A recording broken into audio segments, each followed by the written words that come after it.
Assalamualaikum warahmatullahi wabarakatuh. Perkenalkan, nama saya Indah Novitasari dari kelas 6 Shift 3 dari Prodi Akuntansi dengan NIM 186220138. Hari ini saya akan menjelaskan materi dari slide 59 sampai slide 65. Analisa data merupakan kegiatan setelah data dari seluruh responden atau sumber data lain terkumpul. Responden sendiri adalah istilah yang biasa digunakan dalam ilmu sosial dan survei. Individu biasanya diminta untuk menjawab pertanyaan terstruktur dan semi terstruktur. Biasanya responden menyampaikan jawaban yang sesuai dengan pertanyaannya, tidak kurang atau tidak lebih. Responden biasanya menyampaikan informasi tentang diri mereka sendiri, seperti opini, preferensi, nilai-nilai, gagasan, perilaku, dan pengalaman dari responden tersendiri dengan menjawab survei atau wawancara. Lalu ada juga kegiatan dalam analisis data. Yang pertama, mengelompokkan data berdasarkan variabel dan jenis responden. Yang kedua, mentabulasi data berdasarkan variabel dari seluruh responden. Tabulasi data adalah serangkaian kegiatan penelitian yang akan menggambarkan jawaban dari responden dengan cara tertentu. Pembuatan tabel yang berisi berbagai data yang sudah diberi kode sesuai dengan analisis yang dibutuhkan. Lalu pada tabulasi data ini kita melakukan entry, menyusun, dan menghitung data yang telah dikodekan ke dalam tabel. Yang ketiga, menyajikan data tiap variabel yang diteliti. Yang keempat, melakukan perhitungan untuk menjawab rumusan masalah. Yang kelima, melakukan perhitungan untuk menguji hipotesis yang telah diajukan. Jika peneliti tidak merumuskan hipotesis, langkah terakhir ini bisa dilewatkan. Selanjutnya ada statistik deskriptif.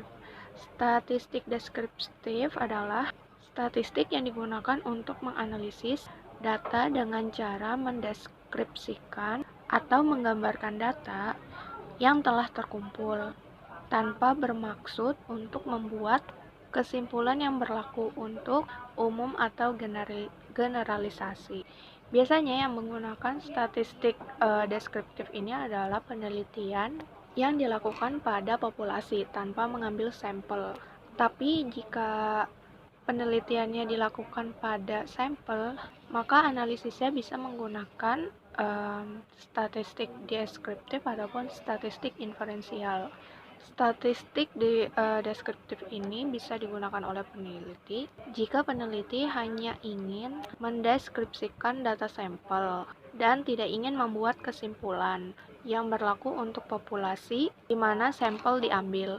Yang termasuk dalam statistik deskriptif ini adalah penyajian data dalam bentuk tabel, grafik, diagram lingkaran, piktogram, perhitungan mean median modus atau perhitungan tendensi sentral, perhitungan desil persentil, perhitungan penyebaran data melalui perhitungan rata-rata, dan standar deviasi, perhitungan presentasi. Statistik deskriptif ini juga bisa digunakan untuk mencari kuatnya hubungan antara variabel melalui analisis korelasi, melakukan prediksi dengan analisis regresi, dan membuat perbandingan dengan membandingkan rata-rata data sampel atau populasi. Dalam analisis korelasi dan regresi atau membandingkan rata-rata, dua atau lebih tidak perlu diuji signifikasinya. Jadi secara teknis dalam statistik deskriptif ini tidak ada uji signifikasi, tidak ada taraf kesalahan karena peneliti tidak bermaksud membuat generalisasi, sehingga tidak ada kesalahan generalisasi. Lalu statistik deskriptif ini dilakukan ketika kita melihat performa data di masa lalu untuk memperoleh suatu kesimpulan, dan digunakan ketika berhadapan dengan data dalam volume yang sangat besar, seperti data sensus penduduk. Selanjutnya ada statistik inferensial yang biasa disebut statistik induktif atau statistik probabilitas. Statistik inferensial ini adalah teknik statik yang biasa digunakan untuk menganalisis data sampel dan hasilnya diberlakukan untuk populasi. Statistik inferensial digunakan bila sampel diambil dari populasi yang jelas dan teknik pengambilan sampel dari populasi itu dilakukan secara random karena kesimpulan yang berlaku untuk populasi berdasarkan data sampel itu kebenarannya bersifat peluang atau probability. Lalu kesimpulan dari data sampel yang akan diberlakukan untuk populasi itu mempunyai peluang kesalahan dan kebenaran yang dinyatakan dalam bentuk persentase. Hasil yang diperoleh dari perhitungan tersebut digunakan sebagai dasar untuk membuat kesimpulan yang berlaku secara umum atau generalisasi. Dalam statistik inferensial ada juga statistik parametris. Statistik parametris ini biasa dianjurkan oleh peneliti untuk melakukan penelitian. Syarat menggunakan statistik parametris ini apabila kita dapat mengetahui sebaran populasi yang kita amati telah memenuhi distribusi normal.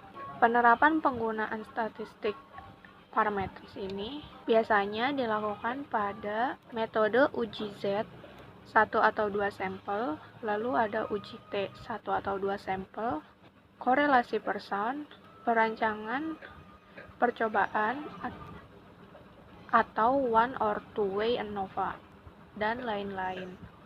Banyak kelebihan dari segi output, tapi persyaratan pengujiannya terbilang rumit. Salah satunya ukuran sampel. Statistik ini biasa digunakan untuk menganalisis data, interval, dan rasio. Statistik parametris ini juga memiliki keuntungan dan kerugiannya. Keuntungannya adalah tidak perlu dilakukan pengujian terhadap parameter populasi karena dianggap sudah memenuhi syarat. Dan kerugiannya adalah populasi harus memiliki varian yang sama. Lalu ada juga statistik non-parametris. Statistik ini tidak melibatkan pendugaan dalam nilai populasi dan digunakan untuk melihat perbedaan median-mediannya dua kelompok daratan yang sudah diberi ranking. Statistik ini juga biasa digunakan untuk menganalisis data nominal dan ordinal.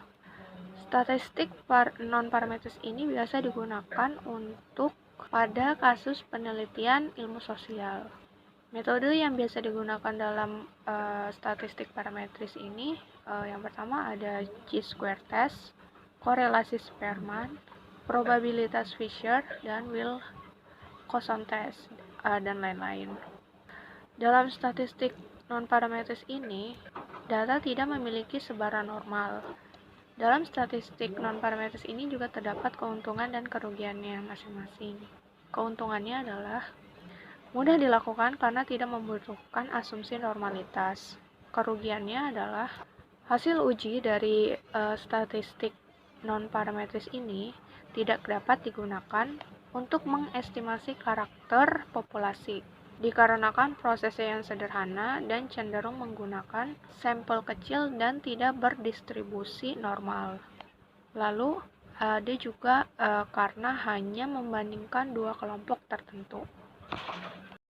Sekian penjelasan saya mengenai slide 59 sampai 65. Apabila ada salah kata dan salah ucapan, saya mohon maaf. Terima kasih sudah mendengarkan. Wassalamualaikum warahmatullahi wabarakatuh.